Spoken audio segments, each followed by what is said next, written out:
Assalamualaikum warahmatullahi wabarakatuh. Perkenalkan, nama saya Febriani Nasution dengan NIM 210-160-75 dari Prodi Pendidikan Bahasa dan Sastra Indonesia, Fakultas Bahasa dan Seni, Universitas Negeri Padang.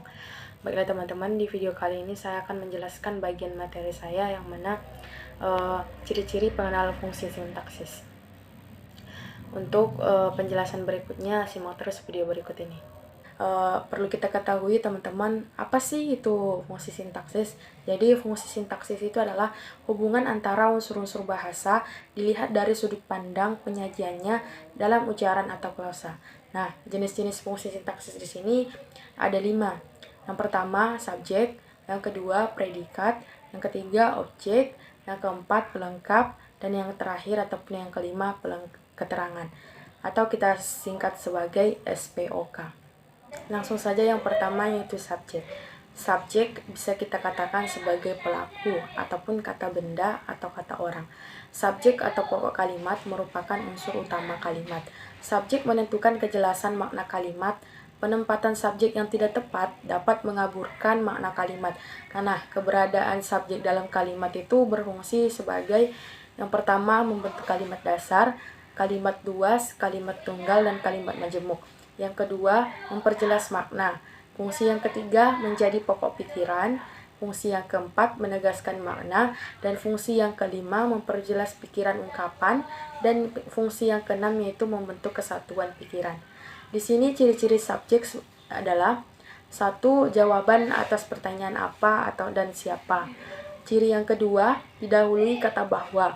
Kemudian ciri yang ketiga, berupa kata frasa, benda, atau nominat. Ciri yang keempat, disertai dengan kata ini dan itu. Ciri yang kelima, disertai pewatas yang. Ciri yang keenam, kata sifat didahului atas kata si, sang, atau si cantik, si hitam, sang perkasa, sang penguasa. Ciri yang ketujuh, tidak didahului preposisi, seperti di dalam, pada, kepada, bagi, untuk, dari, menurut, berdasarkan, dan lain-lain sebagainya. Dan ciri yang kedelapan, tidak dapat diingkarkan dengan kata tidak, tetapi dengan kata bukan. Contohnya, Adi bermain bola di halaman. Kata Adi di sini merupakan subjek ataupun pelaku tindakan. Contoh yang kedua, siswa kelas 6 sedang menjalani ujian matematika. Yang menjadi subjek di sini adalah siswa kelas 6. Contoh yang ketiga, melukis itu melatih kreativitas. Nah, pada kata itu termasuk ciri-ciri subjek.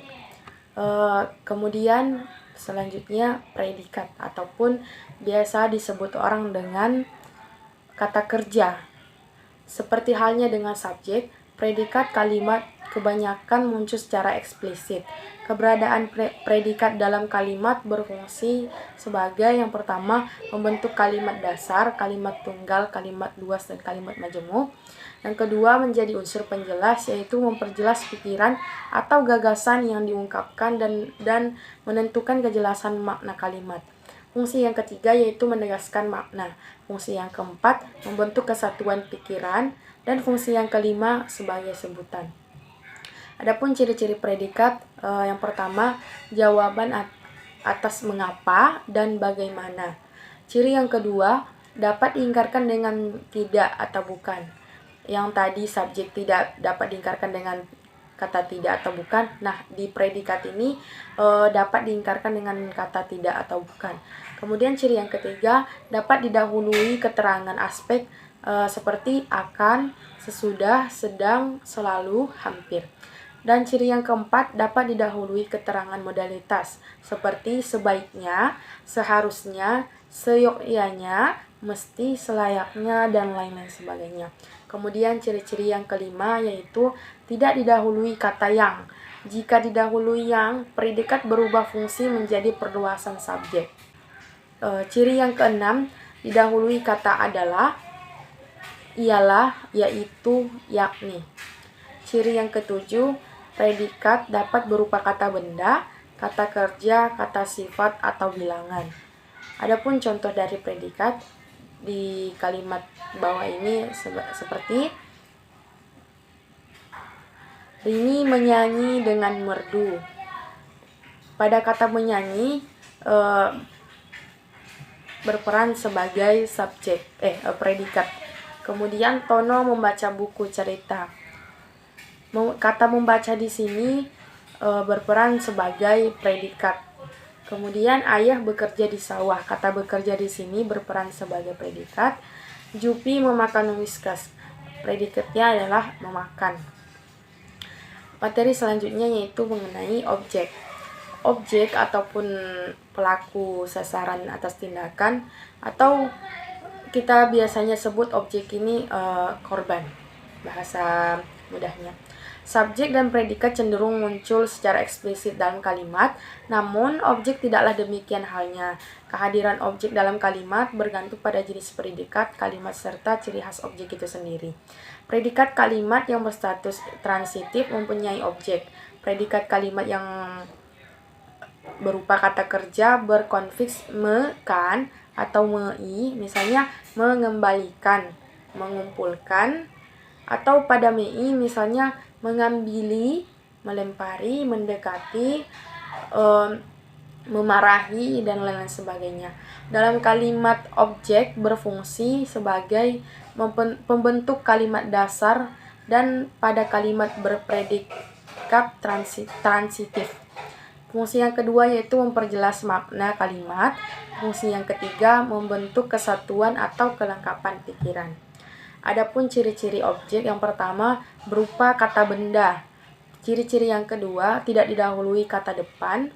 Ciri-ciri yang ketiga mengikuti secara langsung di belakang predikat transitif.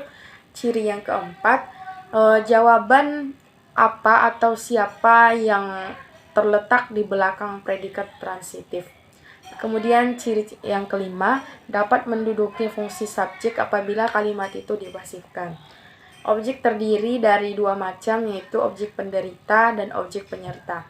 Objek penderita adalah kata benda atau yang dibendakan, baik berupa kata atau kelompok kata yang merupakan sasaran langsung dari perbuatan atau tindakan yang dinyatakan oleh subjek.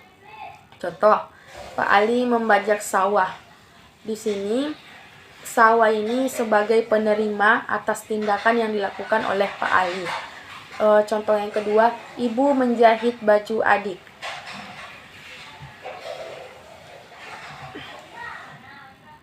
Contoh yang ketiga, wisatawan mengunjungi Pulau Bali. Kemudian contoh yang keempat, Andi melempar bola ke arah Budi.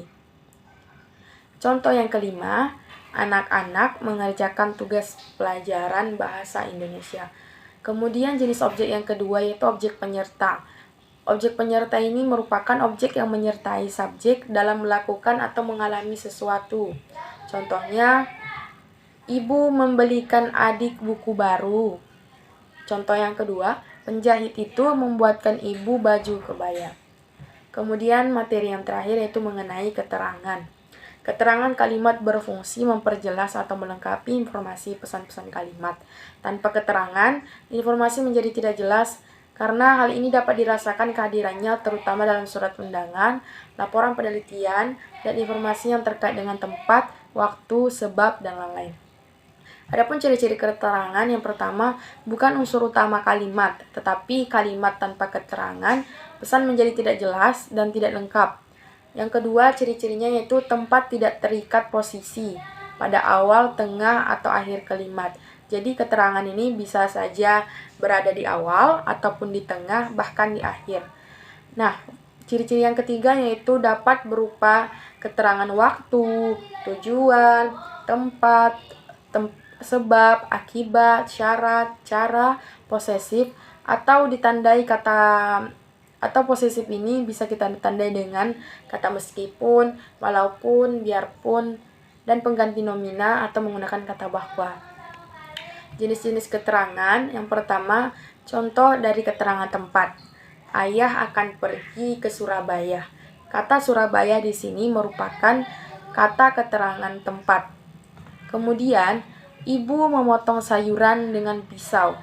Dengan pisau ini merupakan keterangan alat. Kemudian yang ketiga, Andi belajar matematika pukul 8 malam. Pukul 8 malam ini kita sebut dengan keterangan waktu, karena di sini dia menjelaskan jam ataupun waktu. Contoh yang keempat, bayi harus minum susu supaya sehat. Supaya sehat ini ialah keterangan tujuan.